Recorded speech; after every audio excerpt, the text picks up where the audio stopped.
ಸಚಿವ ಬಿ ನಾಗೇಂದ್ರ ವಿರುದ್ಧ ರಾಜ್ಯಪಾಲರಿಗೆ ದೂರನ್ನ ನೀಡಲಾಗಿದೆ. ರಾಜ್ಯಪಾಲರಿಗೆ ದೂರು ನೀಡಿದೆ ಬಿಜೆಪಿ ನಿಯೋಗ. ರಾಜಭವನಕ್ಕೆ ತೆರಳಿ ದೂರನ್ನ ನೀಡಿದೆ ಬಿಜೆಪಿ ನಿಯೋಗ. ಸಿಬಿಐ ಪ್ರಾಸಿಕ್ಯೂಷನ್ಗೆ ಪರ್ಮಿಷನ್ ನೀಡುವಂತೆ ಮನವಿಯನ್ನ ಮಾಡಲಾಗಿದೆ. ಪ್ರಾಸಿಕ್ಯೂಷನ್ಗೆ ಅನುಮತಿ ನೀಡುವಂತೆ ಮನವಿಯನ್ನ ಸಲ್ಲಿಕೆ ಮಾಡಿದೆ ಬಿಜೆಪಿ ನಿಯೋಗ. ವಿಧಾನಸೌಧದಿಂದ ಇವರು ಪಾದಯಾತ್ರೆಯನ್ನ ನಡೆಸಿದ್ರು. ವಿಪಕ್ಷ ನಾಯಕ ಆರ್ ಅಶೋಕ್ ಹಾಗೆ ಬಿವೈ ವಿಜಯೇಂದ್ರ ನೇತೃತ್ವದಲ್ಲಿ ಮನವಿಯನ್ನ ಮಾಡಲಾಗಿದೆ. ಹಾಗೆ ವಿಚಾರಣೆಯನ್ನ ನಡೆಸಬೇಕು, ವಿಚಾರಣೆಗೆ ಅನುಮತಿಯನ್ನ ನೀಡಬೇಕು ಅಂತ ರಾಜ್ಯಪಾಲರಿಗೆ ಒಂದು ಮನವಿಯನ್ನ ಮಾಡಿದೆ ಬಿಜೆಪಿ ನಿಯೋಗ. ರಾಜಭವನಕ್ಕೆ ತೆರಳಿ ಈ ಕುರಿತಾಗಿ ಒಂದು ದೂರನ್ನು ಕೂಡ ನೀಡಿದೆ.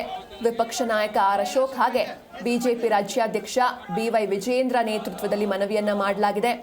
ವಿಧಾನಸೌಧದಿಂದ ಪಾದಯಾತ್ರೆಯನ್ನ ನಡೆಸಿತು ನಿಯೋಗ. ನೋಡ್ತಾ ಇದ್ದೀರಾ ನೀವು ಕೂಡ ದೃಶ್ಯದಲ್ಲಿ. ಒಂದ್ ಕಡೆ ವಾಲ್ಮೀಕಿ ಹಗರಣ ಈ ವಿಚಾರಕ್ಕೆ ಸಂಬಂಧಪಟ್ಟಂತೆ ಸದನದಲ್ಲೂ ಕೂಡ ಎಲ್ಲಿವರೆಗೂ ನಾಗೇಂದ್ರ ಸಚಿವ ಸ್ಥಾನಕ್ಕೆ ರಾಜೀನಾಮೆ ನೀಡೋದಿಲ್ವೋ ಅಲ್ಲಿವರೆಗೂ ಸದನವನ್ನ ಕಂಟಿನ್ಯೂ ಮಾಡೋದಕ್ಕೆ ನಾವು ಬಿಡೋದಿಲ್ಲ ಅಂತ ಪ್ರತಿನಿತ್ಯ ಅದೇ ವಿಚಾರವಾಗಿ ಸದನ ಅಥವಾ ಕಲಾಪ ವ್ಯರ್ಥವಾಗಿ ಹೋಯಿತು.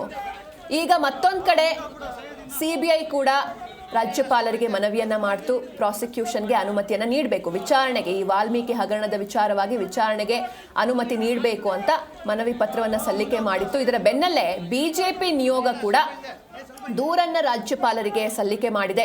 ರಾಜಭವನಕ್ಕೆ ತೆರಳಿ ದೂರನ್ನ ನೀಡಿದೆ ಬಿಜೆಪಿ ನಿಯೋಗ.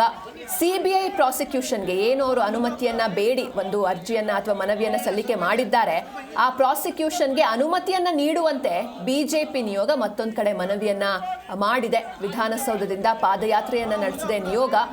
ಆರ್ ಅಶೋಕ್ ಹಾಗೆ ವಿಜಯೇಂದ್ರ ನೇತೃತ್ವದಲ್ಲಿ ಮನವಿಯನ್ನ ಮಾಡಲಾಗಿದೆ.